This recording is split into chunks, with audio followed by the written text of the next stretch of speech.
he became popular. Man, I'm glad you're asking these questions. One of my go-to games was probably NBA Street Volume 2. Oh man, you just got picked like a seedless grape. We are the best video game players in this video. On stream. On this specific stream. Let me ask this. Why? Why coach? Why coach esports? I always was an avid gamer. You know, I fell in love with gaming. Life happened. Yeah. Got out of gaming for a while, then went back in because of some of my students. You know, I just saw all the career and college pathways, man. And I was like, I don't think nobody else is looking at it the way I'm looking at this thing. Helps us quite a bit. I fell off. I fell.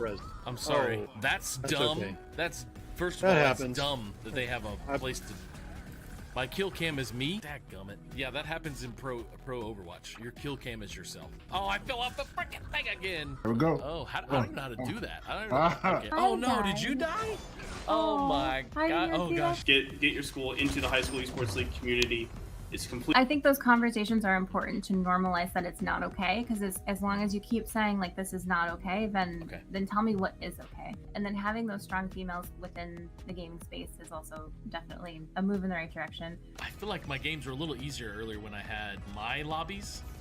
Pretty sure. Well, those were bot lobbies. So. Those were bot lobbies. They didn't think they could be here. They thought it was just a boys' game, or they weren't comfortable. They didn't want to compete. That really highlighted the fact that we've got to make it more inclusive for girls. We have to make welcoming, open environments. We have to give them champions and examples of mentors that they can see and that they can be. And despite whatever culture or society says, they absolutely are a part of this world, and they can absolutely make a difference in science, technology, engineering, mathematics, art. So this was a Kickstarter project, correct? Yeah, so I scraped money together on my own when we went up to Kickstarter. At what point would we say they move from club to designated under the school's banner? Obviously, it's going to come from support staff. Having a director of a program and then having per game coaches, I think, is a great way to help with that. The parent interaction is a big part of it, especially for somebody who's in this industry and, fought to try and be here. What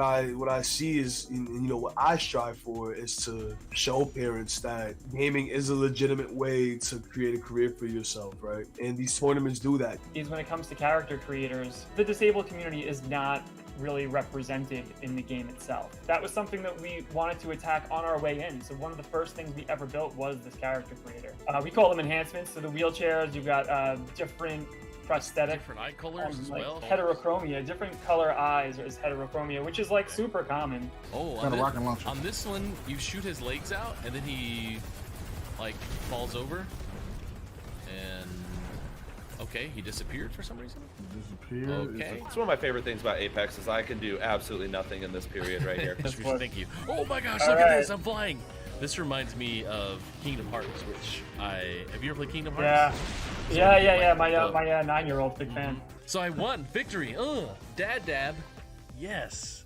I'm over here hitting R like I'm reloading my gun accidentally for some reason. I have no idea. Or C to crouch and. I said, so hey, have you heard about esports and how it's benefiting schools and how it's doing all this with students? And they said, I've heard some of it. Well, did you know that it's happening right now and it's something that you guys can jump on board with? So I was a sergeant. I was an E5. Seeing the work that we were doing with the kids and seeing hey, this is something that we can really build and make a positive influence on the kids that we're working with. Particularly, Bubba, here's my big thing, particularly people who look like me. Yeah.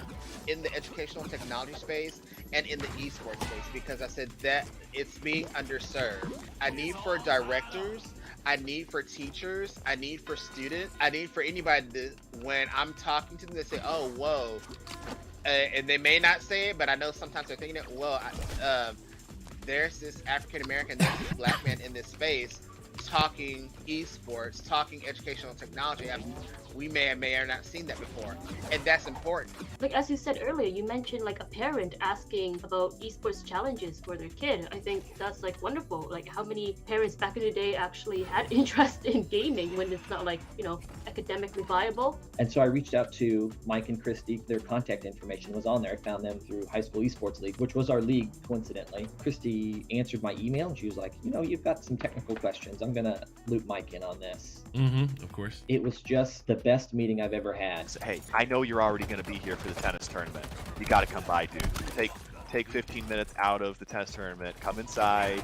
You know, get a breath of the air-conditioned air, and just come see what my kids are doing. And that's all it took. They just had to see it with their own eyes. Oh, these are the kids that are playing in esports. It was the kids who ate lunch by themselves, the kids with no friends, the kids, we were worried about them dropping out of school, but hey, you know what? They came to school on Friday because they wanted to play Super Smash Brothers in the library. My name's Colin Mullins. I'm the youth pastor and work with 6th through 12th graders. It's probably where we started spending the most time together is when we went to China and put on a soccer camp. Oh, and then got into streaming a couple months ago between my fumbling through the world and, well, gaming all of my life, but now fumbling into streaming and stuff. One thing that's really important to me is the kids learn to be positive influence, to not be toxic. I've seen kids get really mean and be bullies. If the industry truly wants to actually serve these communities, and it's going to come from the publisher down, we're going to have to provide support behind titles that can be played on the platform that these communities can actually have access to. It comes from the publisher down, it's just the empathy comes from the businesses and the consumers down. You know what? Let me in front of you. Let me be your shield, and that way you don't die as quick. In addition, I think one of the more exciting things I got to do is I got to be one of the official co-streamers for the Overwatch League opening day this past season. Well, my background's actually in acting. I went to school for musical theater back in the day. I don't think I can talk and clean. It's very complicated. All good things sometimes must come to an end. I'm actually leaving the world of education. What? Yep, big reveal. 6 days. I'm actually in conversations right now about my next steps. This was announced officially here in the public on the show. Were you a CIA agent? I just have to ask you. I was not. I did work in the Bureau of Intelligence and Research. Yeah. Oh crap! Oh crap! Oh no! Well, it looks like. I should have stayed so close to the edge. ESA is the voice and advocate for the video game industry in the United States. And we're really lucky in that we get to stay really mission driven and stay focused on the impact that this is having on students and schools. We don't really need to get into the nitty gritty of the numbers, which is, I think the thing is, like an educator, you probably fear when you're leaving the classroom. If you'd like to be on Invite Sent, to be interviewed and play video games, please go to BubbaGaddert.com and request to be on the show. And I'll let you know if the invite is sent. Oh my god. Trade. Yeah. Come on in, big guy. Come on. You won't.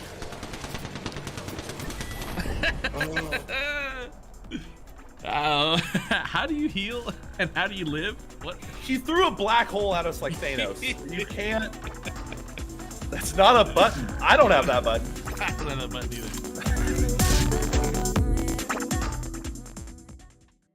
All right.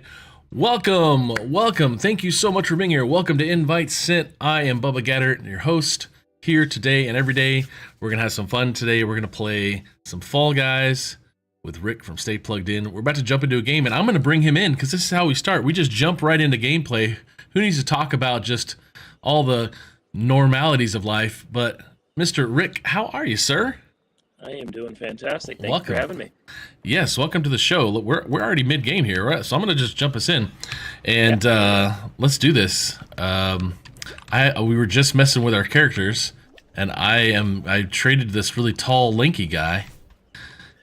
So I'm super excited. I don't think I've ever played this map, but I'm killing it right now. Oh, geez, here we go. Years and years of video games. We'll do that. Just run into stuff. Okay. I should have not spoke so soon. This is how I feel every Monday right here, running into over there. Right? There we go. Awesome. Oh, no, I looked away for a second. Of course. So, okay. All right, this is how we start the show. I ask you, what was the first game you ever played growing up? First video game. First, this is going to date me. This is not good. Atari was the system. And back in the day, they had tanks. Tanks. It was literally two square tanks on a screen, kind of trying to shoot at each other. Right. It was a long time ago. Yeah. A long time ago by comparison. You're good. I'm gonna refresh my audio real quick again. All right. Okay. So, looks like you made it, right? Let's go. We made it. Now, tanks. Let's see. Okay, now tanks. Yep. Is what you're saying. Is this the tanks like the one where you're trying to shoot other tanks on a little map? It was just 2 tanks on one screen with a literal vertical line kind of in between, and you had to kind of angle it so that you could hit the other tank. It's like tank pong. Tank pong is exactly right. The graphics were unbelievable back then, by the way. I'm sure they were. Braden on LinkedIn, he says, I'm #Team Rick. All right. Nice. Baby Braden. Avoid the walls and stay on the platform. Okay. All right. So if that was your first game growing up, let's see. What age were you then playing tanks the first game? That would have been 7th grade. So 13-ish, roughly. Okay. Nice. Yep. Okay. So 13. So this was middle school then? Yes. Yeah. All right. And okay, so let's go past middle school then. What? I'm just following you here. Oh, you are nice. Good call. Whatever you do, I'm doing here. Great idea. We're a team. We're a unit. We was gonna see how this works. So I should have went up on the platform. Oh God. Go right. Oh, keep going right. Okay. So if that was middle school, hey, that guy's a SpongeBob's outfit. That's cool. I know you could do that. Oh yeah. Yeah, that's really cool. So middle school, 7th grade, 13, I guess. What? Oh God, no. Yeah. What was a kind of a go-to game for you after that? After that, played a lot of the sports games. Okay. In general. But I'll say we're gonna die. We're gonna die now. We're gonna die. I'm gonna die. Did you die too? We both died. Eliminated. Yes, that was mean of them. Yes. Shoot. All right, that's fine. Oh, So sports simulation games. So like Tecmo Bowl. Tecmo Bowl. Yeah, let's go. All right. Tecmo Bowl. Graduated to Nintendo. Played some of the baseball ones on there as well. But I'll be honest, as I got older, I actually got into pinball games quite a bit. Okay. It was something easy that my future wife, my girlfriend at the time, my current wife, was able to play as well. So Adam's Family is one of the pinball games we used to play religiously. They're not around as much anymore, but you can still find them on occasion. Right. So there is I was at our Comic-Con last weekend here in Kansas City. I'm back in the lobby, by the way.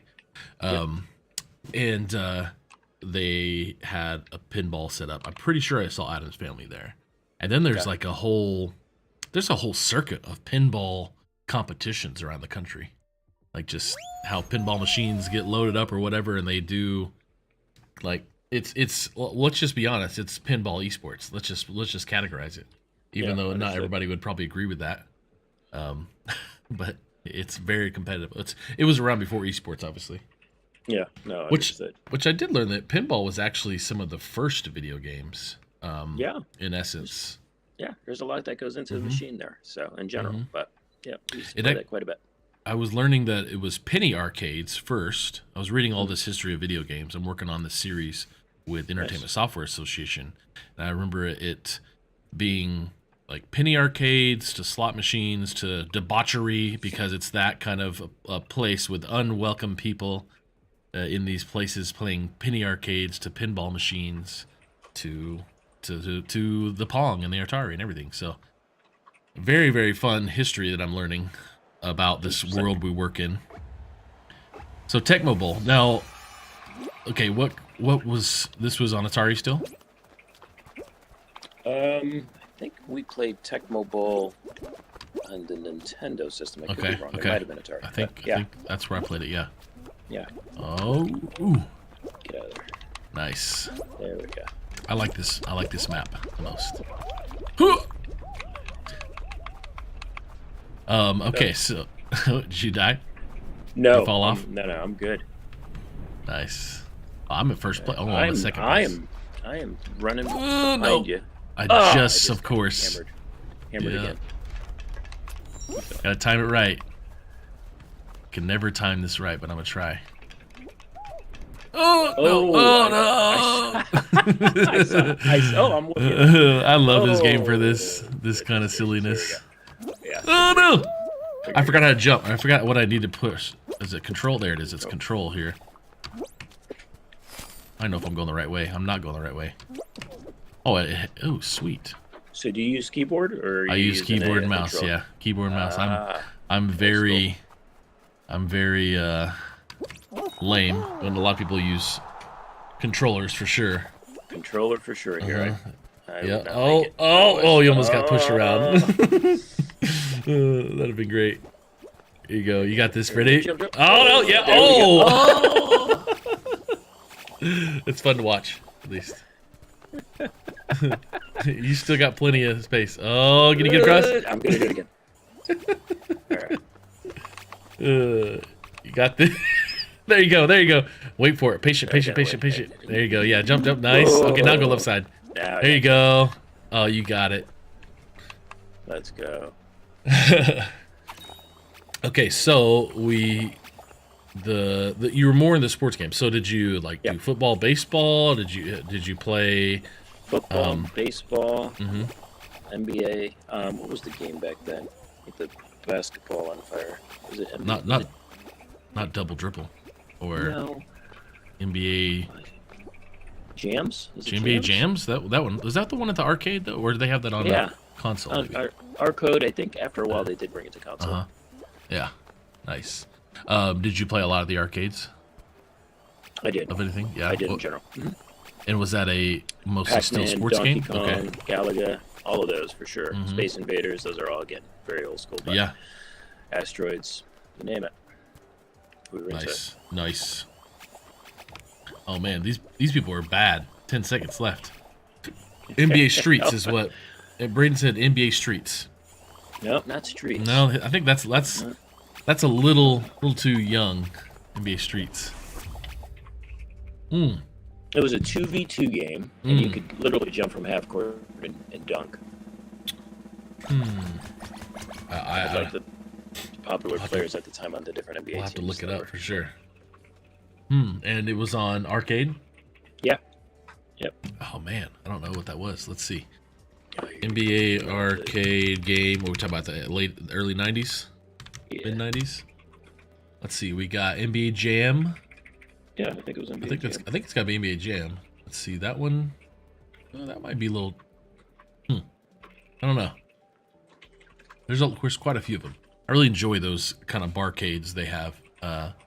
Those arcades with bars nowadays in different towns. NBA Jam for sure. That's I NBA just Jam. saw a quick picture. NBA Jam is what Nice. it was. Okay. It was a 2v2 with a big head and a little body. So you could kind of see the star's face, whether it was Barkley or Jordan or whatever. And yeah, it was cool. Super cool game. So this one's really hard. This map, I haven't played it, but it says you have to stay in the spotlight. Is that what this thing is? Oh, okay. Okay. Well, obviously I'm not. Oh! You float up in the sky. There we go. Do you get pushed out by people? There we go. Oh, it's how much percentage you stay in. You have a percentage. Yes. Mine's at 67% now. You got to stay in the zone. Oh no, I'm stuck outside of it. How dare they? Okay, it's coming back. Get up there, get it. I'm a 90. I'm a 100%. Yes, I qualified. Okay, that was cool. I never done that before. All right, here you go. You got this. 32%. Come on, you got this. There it is. I couldn't even find it for a second. You gotta get up there now. Oh, it doesn't show me. It doesn't. Oh, I see now. There you are. Oh no. There you go. There you go. There you go. There you go. There you go. Jump. No. Come on, quick. There's only 2 people qualified so far, so you're good. I got lucky. That thing just stayed in the middle. Uh-oh. There you go. Yeah. You got it. Stay there. Doing good. Got too arrogant. Nah, fast enough. Very good. Yeah. Oh, there we go. Did you get it? You're in. Yes. Yep, Good. yep. Oh man, nice. Okay. So okay, where'd you grow up? I grew up, born and raised in Hartford, Connecticut, which is right in the middle of the state. It's literally halfway between Boston and New York City. Okay. Okay. Nice. And is that do you consider yourself like a East Coast, like really cool? I mean, how far is that from New York City? Like a drive? Isn't it like a pretty? Any tag with really cool next to it is probably not me. But anyway, it was literally a 2-hour drive either to Boston or down to New York from Hartford. Okay. Nice. Yeah. Nice. So not too bad. We'd be able to get into either city on occasion. Yeah. Okay. Grew up a big baseball fan, so went to a lot of games at Fenway Park up in Boston for sure. That's fun. Yeah. So are you a Bo Sox fan? I am huge. Nice. And so, okay, video games, yes, part of your life. What? Yep. But was sports? It sounds like sports might be a big part of your life. Were you athlete in middle school, high school, college? Yeah, no, through and through. Loved playing baseball. That's kind of what I grew up around. High school played basketball, football, but baseball was really what I loved to do. Played through college, went to Seton Hall, which is just outside of Manhattan. And actually was fortunate was fortunate enough to be able to coach my 2 older boys as they played as well. So been around baseball for an incredibly long time. Actually still assist on occasion at the local high school and helping them. So in baseball, you got this down. Yeah. You just avoid people, I guess. Yeah. A lot of watching TikToks and seeing how people do things. I think this is where I was in 2022, just watching other people. I've never seen this map though, so I have no idea what to expect. Get out of here! Get out of here! Get out of here! Yeah. Oh no! That was tough. They really came after me. They did. Kids, go back to school. They did. I remember watching. You bring up watching it. I remember watching Cindy Tapman play this. He would just get so frustrated trying to complete it. Let me reset this sound real quick. Okay, so did you play? How high of a level in baseball did you play? Maybe I missed that. Oops. Oh, there we go. What'd you say? Sorry, say it one more time. Yeah, no worries. Played through college. That was it for me. Okay. Seton Hall, right? Yep. Okay. That's correct. How many kids do you think you've coached over the year? How many have I coached? It's a ballpark number. Ooh, geez, 15 years.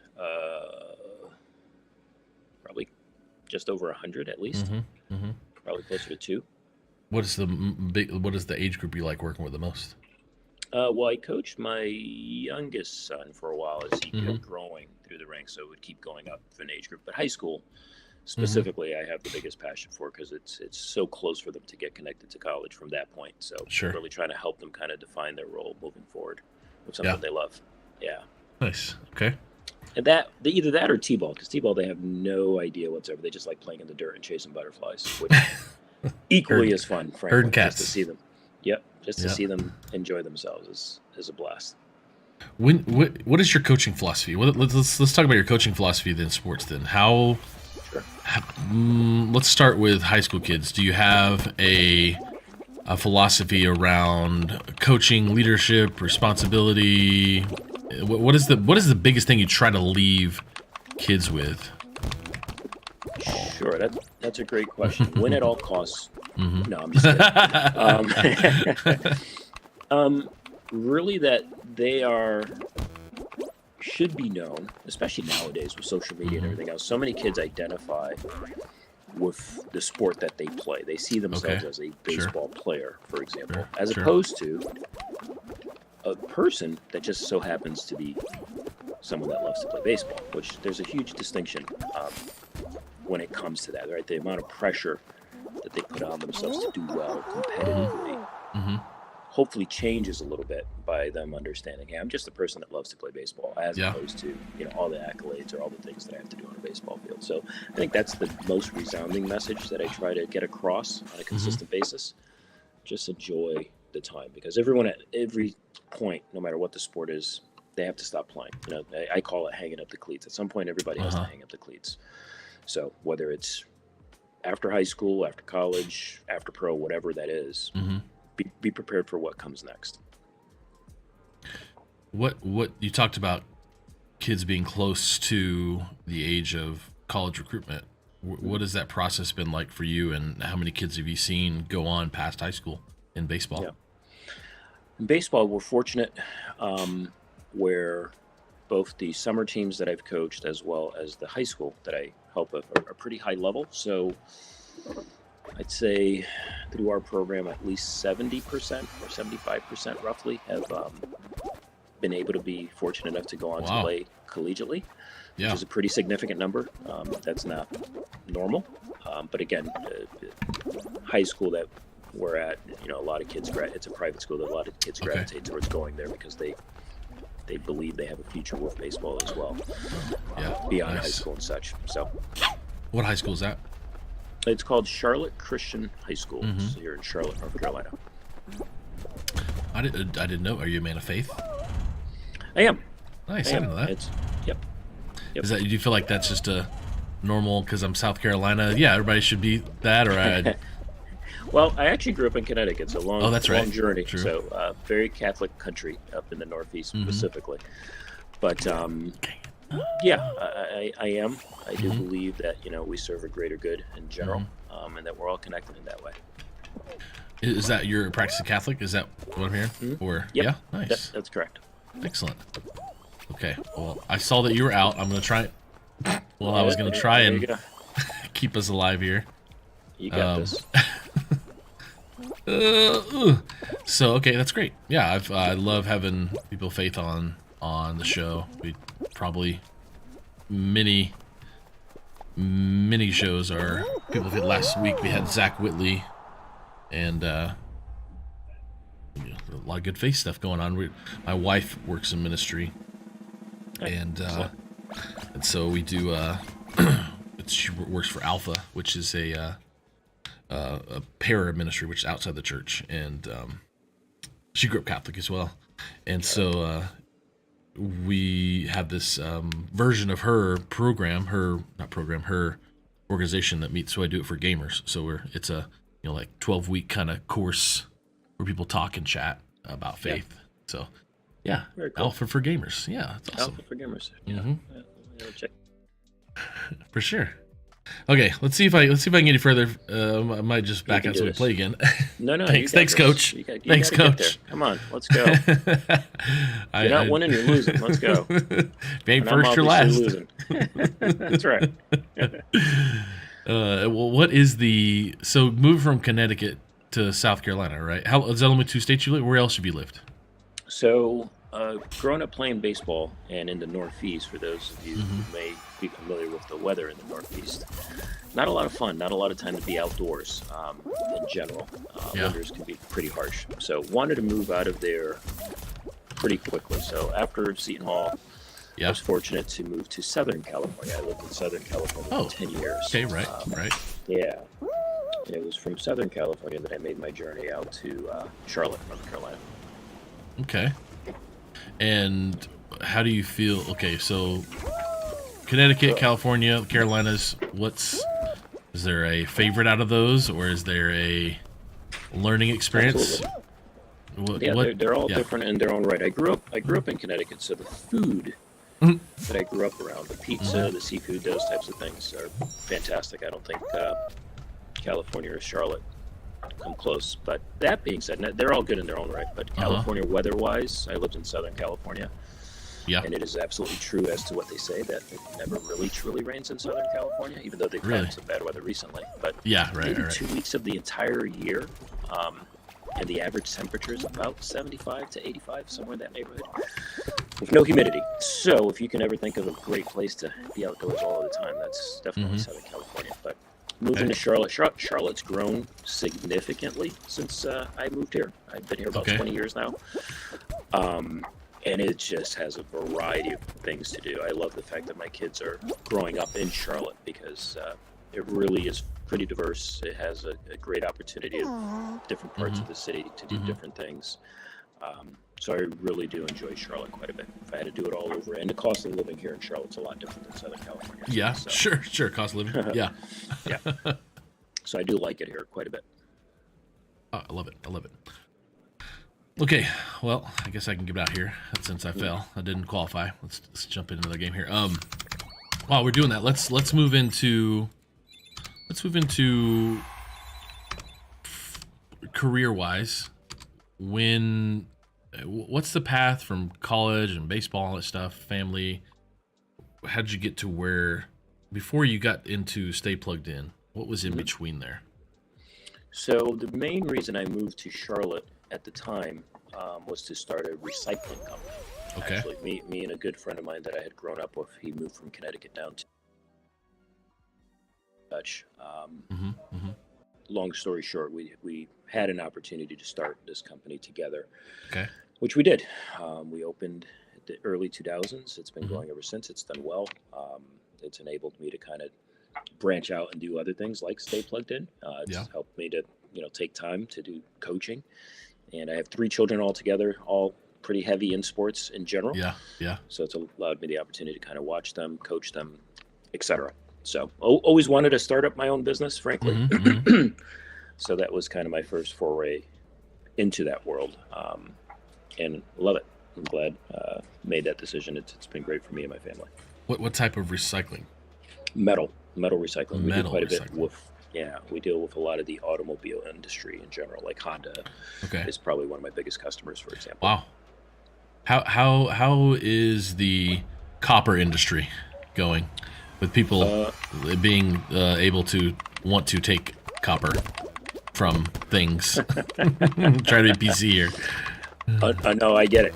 It's funny you say that. So when we first started, we had what you would think of from a metal recycler perspective, our own yard where the public could come in and you'd have trucks come in with all this material that we would buy from them. We don't do that anymore because as prices for copper went through the roof, this is going back now to 2008, prices for copper absolutely started going through the roof. Okay.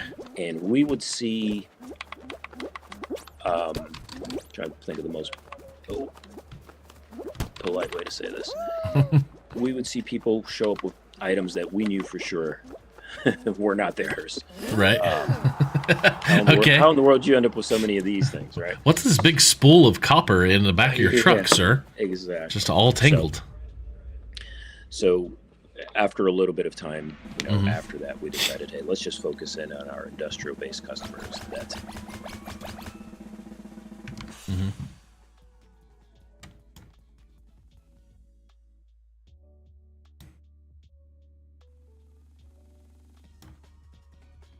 Lost you there for a second. Sorry, 1 second. Did you happen to mute, Rick? I lost you. There we go. Okay, there we go. No. You good? Yeah, it might just be a connection. But yeah, okay. So start back on. Sorry. So we decided to get out of the public-facing part of it and just to deal with our industrial-based customers, and that's it. But copper's still, uniquely very, very high-priced, and we still have quite a bit of stories in the industry in general of people trying to get away with some things, but there's a lot more regulation around it as well, so it makes it a lot more difficult today. Has inflation caused issue even more with copper? I don't know if that matters or. No, it's really just like anything else, supply and demand. When it's a global commodity, obviously, so in places like China and India and Turkey, which buy quite a bit, buy even more than normal. It makes it a little bit more scarce, which makes prices go up. But they're pretty high right now in general. But not really inflation related, no. Okay. I feel like I just have to follow you. But better, just as I say it. Oh no, I feel like feel like I don't know if copper and now like eggs being such a commodity. Like I remember seeing a guy going through the drive-through and say, "Hey man, here's a tip," and he handed him a couple eggs because that's like $8. 2 eggs is like $8. So isn't it crazy? Anyway, that's a whole nother conversation, my friend. That's insane. We were in Boise. We were in Boise for the Esports U West Regional, and up there at Doc's place, and the Trader Joe's right around the corner was like eggs $2.99.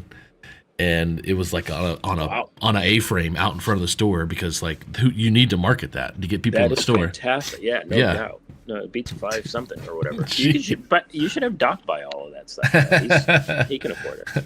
I feel like here in Kansas City, they're probably under $4 now. You know, cost of living, right? But I don't know. I feel like I don't know. I don't know how it works, but I'm glad I can eat at least still. And have my kids eat. Yeah, no, understood. Inflation's a little bit different animal right now, but right. So some products more than others. So this one is difficult. Yes. Okay, so we're up to stay plugged in. So why?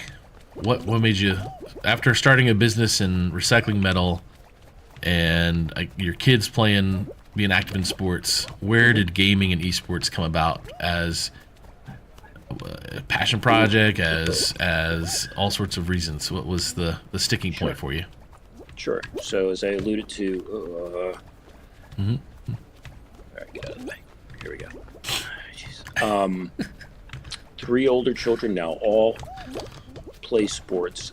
My oldest son Nick played baseball through high school, went to college to play baseball as well. Okay. Made it. Nice. My middle son, JD, is in college now, playing baseball.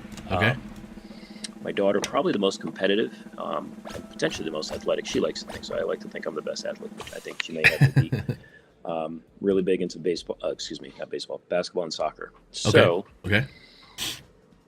my oldest son got into playing Rainbow Six quite a bit.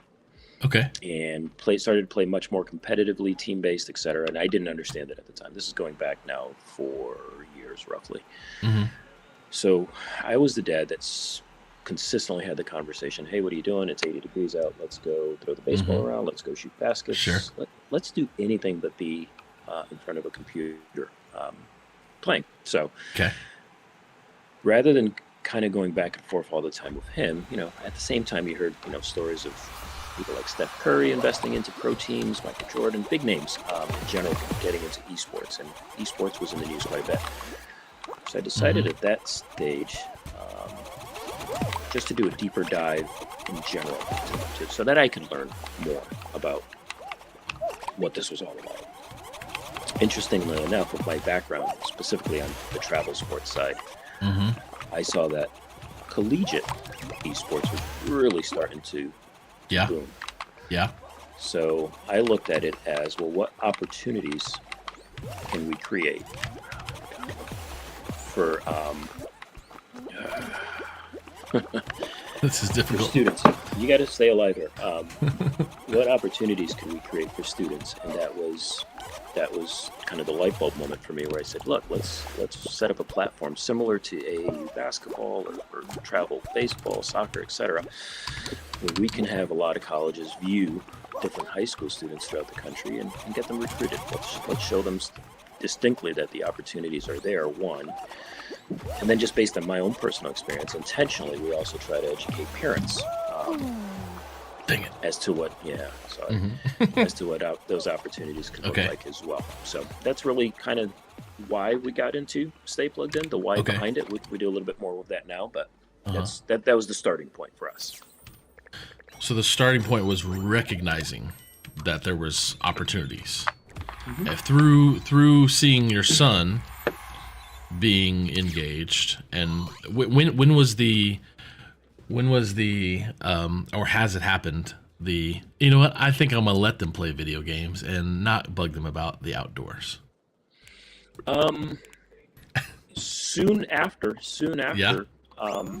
opening the company to because I look at it this way: where we are today, flash it forward 4 years later, all of the skill sets that come from esports, very, very similar in nature to what you get from pretty much any other sport. One, but there's a distinct advantage educationally, in my opinion, for those that do participate in esports to kind of have involvement in the big term everyone uses, STEM related topics. But beyond that, whether it's broadcasting, whether it's developing music, soundtracks for video games, to coding, to everything in between.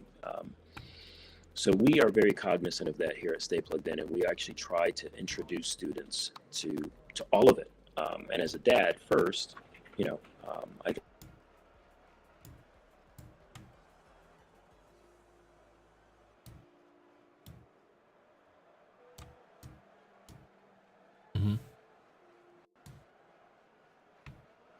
where he could have gone with baseball specifically. So it was pretty quickly after we started the company that, hey, you want to go play with your buddies and compete in a tournament in Rainbow Six, go for it. Nice. Nice. Oh gosh. All right, we're gonna win this map. Yeah, we're gonna take this. We're gonna take it to the house. It's the nice beginner map. What now? What besides your love for Fall Guys, obviously, that you play a ton of this, what other games are you into there at your facility, or just do you play on a regular or anything? I've touched a lot of games just so I understand them better, obviously, especially in this profession in general. But there's really only one game that I would say that I consistently go back to. And I utilize it more than anything. I like to play it, don't get me wrong, but it's a stress reliever for me. Okay. And I'll tell you the game in a moment, but please, you'll figure it out. Sure. Describe it. The stress relief comes in just either staying hidden in one spot and surprising people with shotgun, or running around the map like crazy, just firing away. So Call of Duty for me is a very good stress reliever. It's fun to hear the banter. I know some people call it toxic, but when I'm doing it purposefully, just to get a reaction. It you play multiplayer. You're talking about multiplayer then. Multiplayer. Oh yeah. The one step below League of Legends toxicity. Yes. Got it. I want to scratch my knee. There you go. To the right. Yeah, I got you here. Nice. Okay. That's the one game. I'll play that. More so than any other game. It's not a daily occurrence for me, but probably weekly. But again, it's a great stress reliever for me in general. Nice. Yeah. Yes. Call of Duty. I just reinstalled Warzone 2 yesterday to try and get back into it to see if I can handle it. And I do not think skill-based matchmaking was on, or I'm just really that bad. Because I got annihilated easily. I like Resurgence though, the Rebirth Island and all those kind of things, because you can fight and die and fight and die and fight and die. Multiplayer is a lot of fun though, especially if you want to talk smack in between games. That is where I live. That is where I live. It is just people get so. I'll use the right term. Passionate. They get so passionate about the game. That's a good term, right? Yeah, that's BC for sure. I like to egg them on a little bit. It's just fun. Have you heard any female gamers while you play talk? Absolutely. Yeah. Now, how has that gone for you compared to what you've seen in media and whatnot of the toxicity of gamers / like the female gamers on social media, TikTok, who are like, I'm going to activate sandwich mode and kill you all, and they wind up winning the whole game, the female gamers. Yeah, if you're talking just from what I hear, I still think publishers can do a better job to try to X out quite a bit of the things that women and people of color kind of have to deal with in general in these games. It's sad, if I'm being honest. I've got a younger daughter. She likes to play Apex. I think one of the beauties of collegiate, and I think they're doing more and more of it, is being able to play. Boom. Live, in a live setting. You know, and their acumen towards being good sports and everything else starts to get better because of that. You know, obviously there's a lot. Here we go. More bravado when you're hidden behind a computer screen. Right. So I think high school, as that continues to grow, and I think middle school, as that even starts to grow in popularity for esports. You know, one of the things that people need to remember as well, with all other sports, you know, I remember playing Little League, and you know, some of my coaches when I was youngest were big influences in my life, separate from my mom or dad. And good coaches typically teach you, you know, what's good sportsmanship like, win, lose, or draw. What do you say? What can't you say? Those types of things. So a lot of the folks in esports didn't have that growing up. Sure. It took me a minute to realize what the heck I was supposed to be doing here. I have to Sonic collect all these rings. Now I'm not gonna win. There we go. Boom.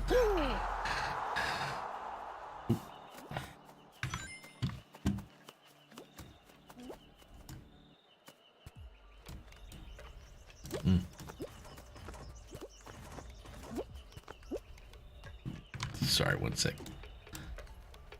Yeah, I keep getting it cutting out for some You know reason. what I think There we is go. I think I know what it is. Oh yeah.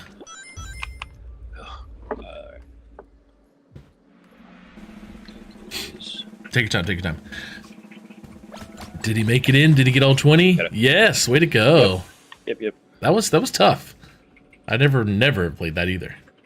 So with toxicity, I play a lot of pickup basketball, and there's a lot of smack talk. There's trash talk there. There's a lot of trash talk, especially depending on if I go to my afternoon ball with a bunch of old white guys, or if I go and play in the park. It's two different types of smack talk. Sure. I look at it and I think. So obviously James Naismith can't come back and say, look, guys, this really should be a rule. But I mean, like, the community centers have rules for how you should act and react during situations, especially if you're using their facilities, playing basketball and whatnot. And then I look at publishers. They have put in tools and ways to report people. Right. So I guess reporting is great to an extent of action on that reporting, or why does it always have to be a reactive thing, not a proactive thing? I think we all live in this space in gaming and esports of, this is a really cool map, by the way. Yeah. This is a lot of fun. Why does it have to be? Why does a lot of our things in our lives, in our world, have to be reactionary and not proactive? Yep. But I feel like if you own the basketball and you create the basketball rules, you should have more ownership on what should be done in the game. Yeah, the NCAA bracket going this last few weeks. I'm sure there's a lot of issues and people causing issues and players. Whatever. What was the former NBA player who threw his water bottle at the end of the game recently? I don't know, Penny Hardaway or somebody who's coaching. It was. Yeah. So I mean, like that's not great. So what could have been taught better to him, right? I don't know. That's maybe not the best example, but what could I don't know. I feel like, yes, publishers, I totally agree with you, have a lot more onus than they're doing. But I mean, it's also why we have organizations like yours to help, many organizations to help educate not only kids but parents about how to have and raise good gamers. A lot of our orgs do that. I mean, us and Cope and just name off the list. We're all trying to do that. But how many of those organizations in basketball are there times 40 trying to do that? Because we're trying to fix those things as we go along. So yeah, it's a struggle, but when is it also my fault for yelling at the NFL game on the Chiefs are down in the first, second, and third quarter, not knowing when they're going to come back, but they always do, and my kids now yelling at the TV because I am yelling at the TV. Sure. Sure. So, all right, you got this. This is you. We're gonna win this thing. You got this. They're gold. That's a good idea. Might as well just hug the back of that. That's actually not a bad idea. Gets fast though. Okay. Oh, those things fall. Okay, now it's getting harder. There we go. Nah. I bet to have one of these things is about to drop off. Oh. Stay right behind the old witch. There you go. Good idea. He knows the trick. Oh no. Oh no. There we go. Yeah, use your camera angles to the best of your ability. Here. I've seen some people get on top of the two large spinny things, so they never have to worry about falling. That's difficult. Yeah. Oh. Okay. Only 5 more people need to die, or be eliminated. Oh, not too early. Not too early. There you go. Oh my gosh, these people are still staying on. So I'll ask you a hard question: why this is happening? Sure. Perfect time. What is the square root? No, just kidding. The idea of stay plugged in. And no, gosh, you rode that wave. So where have you been with stay? What is stay plugged in? Tell the audience what stay plugged in has been doing over the past 4 years, 3 years? Yeah. Sure. Yeah. Sure. So first and foremost, we wanted to. It's funny because we started literally right at the beginning of 2020, roughly, and very end of 2019, 2020, and obviously the pandemic hit, which was a blessing and a curse. But the blessing in it was everybody was stuck at home, so that gave us an opportunity really to start to connect with a lot of different colleges throughout the country, just to understand them better, what they're looking for as a program, where they are as a program, what the school has to offer for students, etc. So getting out of 2020, we really wanted to build a virtual platform, our website, to be a living, breathing thing where students can connect with coaches and they can chit chat back and forth through that recruiting opportunity alongside their parents, so that the parents are fully and uniquely involved in every single conversation by design.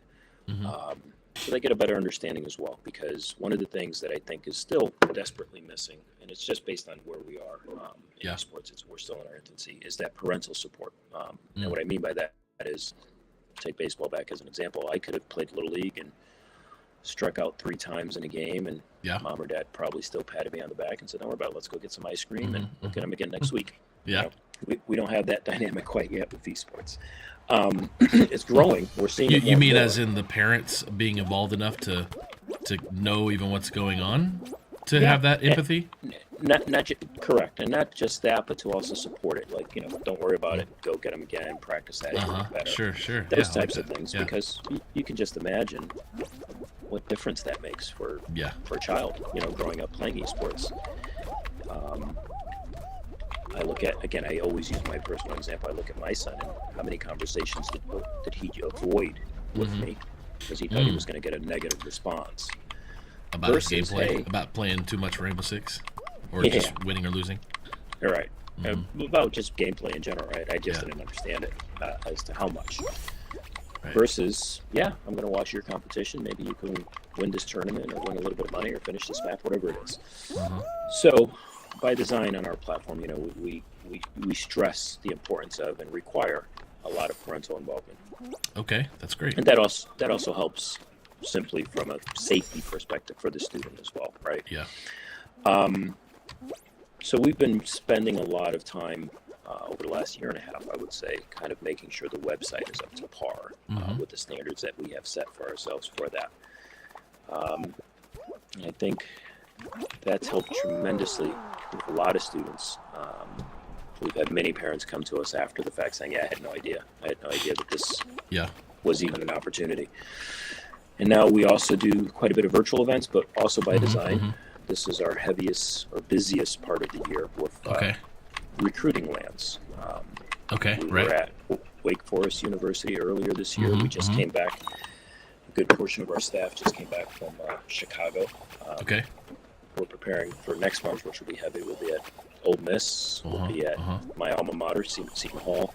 Right. CVCC, which is a community college here locally.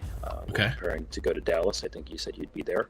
Mhm. So I think the importance of that is similar to intentionally making sure the parents understand what these opportunities are. Because it's one thing to talk about it, but it's another thing to step on those campuses and actually see it happening in front of them, right? They see the other collegiate teams out there and what they bring to the table. They understand the recruiting potential and or possibilities, and their own son or daughter is uniquely involved in that recruiting competition. It's just like a soccer tournament or basketball tournament.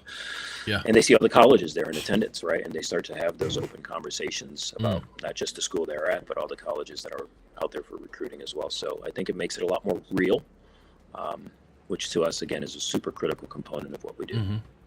Love it. Yeah, your platform's great. Your events are amazing. I can't say enough good stuff about you guys. That's why I spend a lot of time promoting what you do on any channel I can. So I think people need to know more about you guys. And you cover a pretty good section of our industry in our scholastic space. So I just want to be more for you guys. Which brings me to let me fix this real quick. Which brings me to, where do you see, as we finish up here, where do you see Stay Plugged in the next 2 to 5 years? We're working hard on 2 other components right now. Initially, we are still that recruiting platform that helps students get to college, whether it's at a club level. Ultimately, what's most important is that we find the right school. I know a lot of students look at it as, hey, how much money can I get? But we ultimately want to put them into an environment that's really going to help with success. Because again, everyone hangs up their cleats at some point, and we want to make sure they're prepared for life after esports. So whether it's a varsity, scholarship, or a club level, where they're surrounded by like-minded people, but we realize this is going to be a better home for them. Those are the types of recommendations we make. That all being said, uniquely, there are only so many people that will go to college. So we've really started to expand a little bit more to have an impact for those that still love to game, but for whatever reason, college may not be in their sights. So impacting them through game development so that they can actually become a better player, 1, and then 2, really focusing in on the educational component. And don't get me wrong, we're not building. There's plenty of people that have curriculum out there that have built curriculum. That's not what we're trying to do by any stretch. But more kind of experiential learning, and maybe it's just a half-hour segue into artificial intelligence. And hey, can you build out some cool board game from it, or learning some tips and tricks on broadcasting and interning with us at some of our events. Yeah. Those types of things is ultimately what we're building out so that we can give them touch points, hopefully create some interest. Ooh. That was a very difficult map. That was a hard memory. I don't even know which one to tell you to go into. I keep. I think you made it. Nice. I did. Nice. Really just hope that there's one touch point that we can create where a student becomes interested in something that they now find a pathway for, that maybe they get a better job out of high school because of it, or a better career path in general.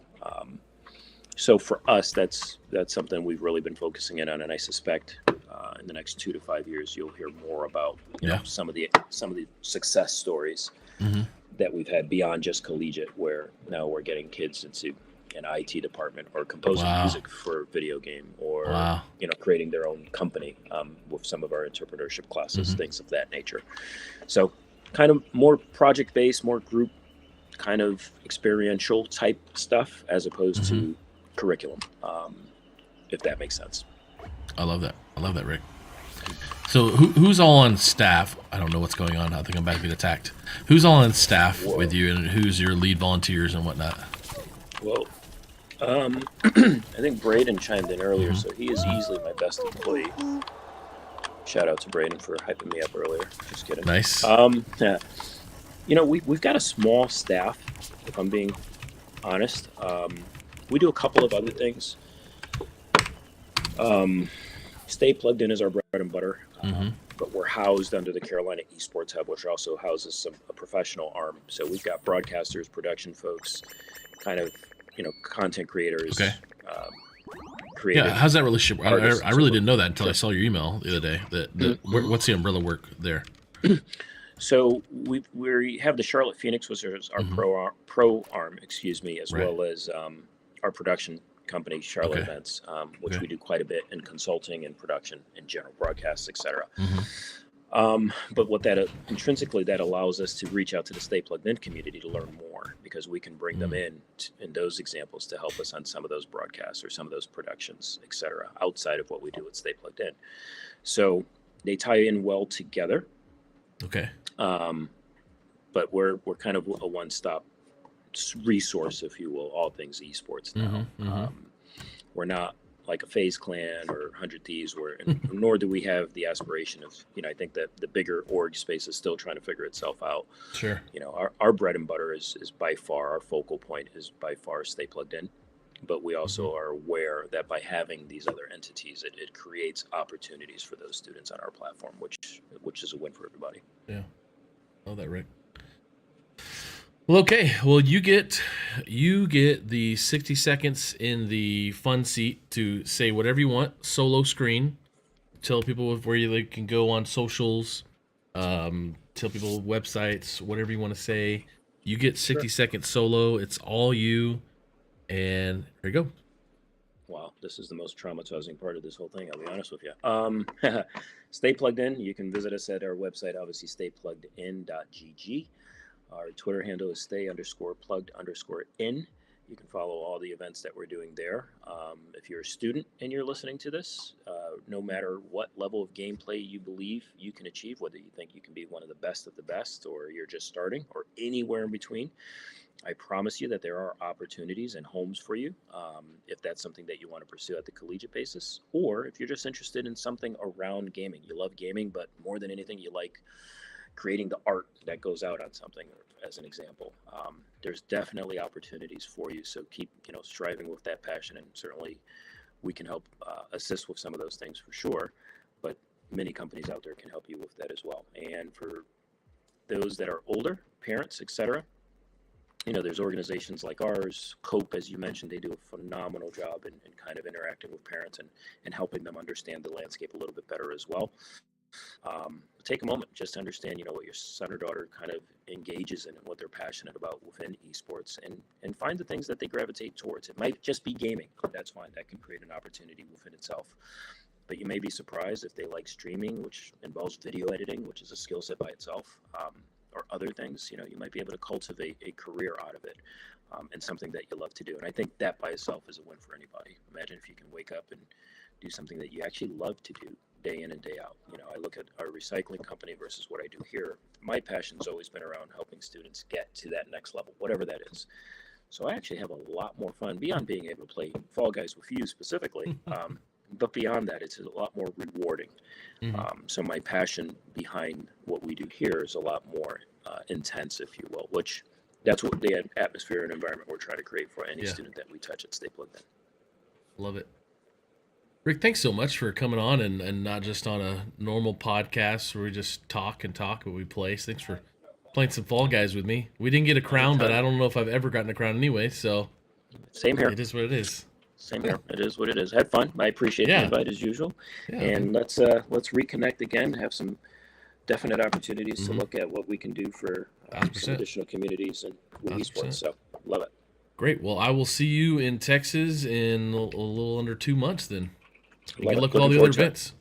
Thank you so appreciate much. you. Have a good day, sir. Yes, See sir. ya. You too. Thank you. Bye-bye. All right. Bye.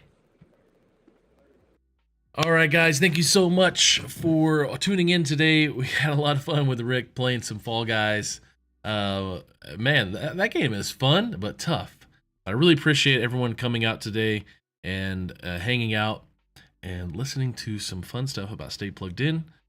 We're going to run a commercial here about Esports U. That's going to be actually the event that's happening in May, but I will see you on Friday. We're going to have Miles Harvey. We're going to play some Rocket League, but tomorrow morning I'm actually going to do some charity stream with Hogwarts Legacy, an evil Slytherin character, and just start from square one. I don't know how long we'll go, but it'll be fun raising some money for UNICEF for what's happening in Ukraine. But next week, we're probably going to have Amon Green come on the show as well. And I know we've got a bunch of other great guests coming up here, and Ashley Simon here in about a week as well. So thanks so much, guys, for being here. Stay amazing. See you later. We're at the Collegiate Esports Commissioners Cup. Let's make some noise. Oh, and it's gonna jumped into it.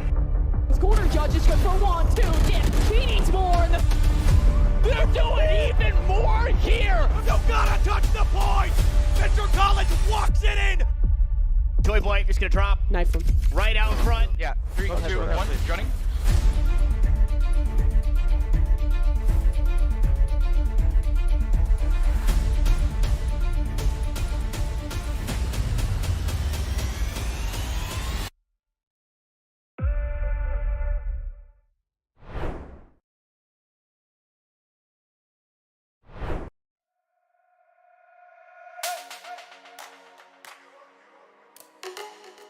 Hello, my name is Christy Kester. As a public educator for the past 24 years, I have watched as interest in esports has exploded in schools across the world. Last fall, I joined the High School Esports League and helped to establish the education department. Since then, we have been working hard to integrate esports into education to create a scholastic gaming experience where students can learn, play, and compete. With our evidence-based, STEM.org-approved gaming concepts curriculum, schools can offer 4-credit classes during the school day that help improve chronic absenteeism, student engagement, and mental health.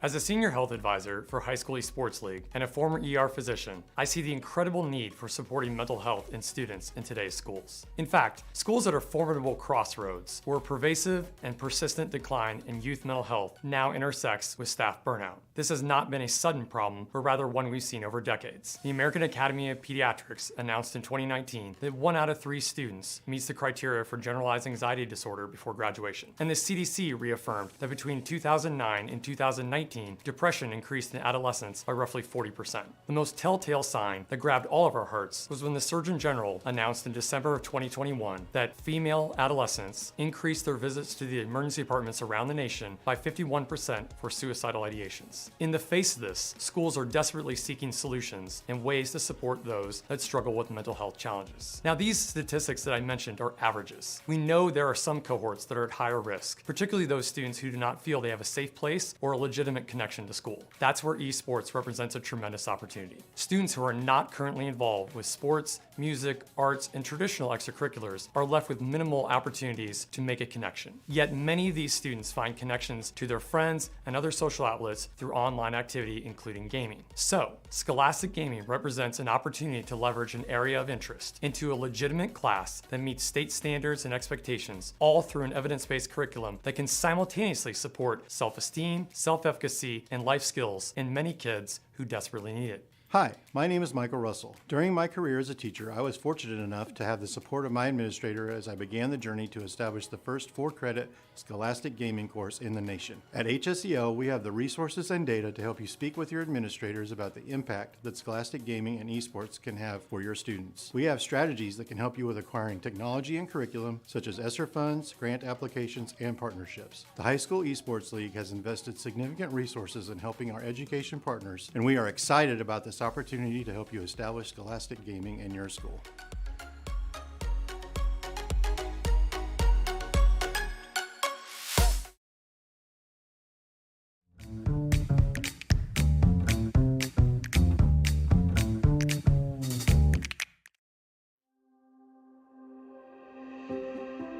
Life is busy. Every day we ask questions like, what's happening today? What should I wear? How am I going to fit everything in? But then there are bigger questions like, why am I here? What's my purpose? Where am I heading? Is there more to life than this? These are some of life's big questions, but there's rarely enough time to think them through. That's why Alpha exists. Alpha is a place to explore life's big questions in a safe and open environment. It's a series of sessions where anyone can share their thoughts and opinions and ask questions without feeling judged. When you come to an Alpha, you'll notice that first, there's food. Whether it's a full meal or a light snack, this is the time to get to know each other in a casual setting. Next, you'll watch an Alpha Talk. The talks are created to engage and spark conversation. They explore big issues around faith from a Christian perspective. After the talk is a time for discussion. This is the most essential part of any Alpha. It allows everyone to share their own opinions on the ideas presented in the talks. It's a time for people with different thoughts, beliefs, and experiences to ask honest questions and have open conversation. Every week, there are guests coming for the first time to an Alpha in their community. Alpha is for everyone, regardless of background or beliefs. There's no pressure, no follow-up, and it's completely free to attend. Come and explore life's big questions. Find an Alpha near you today.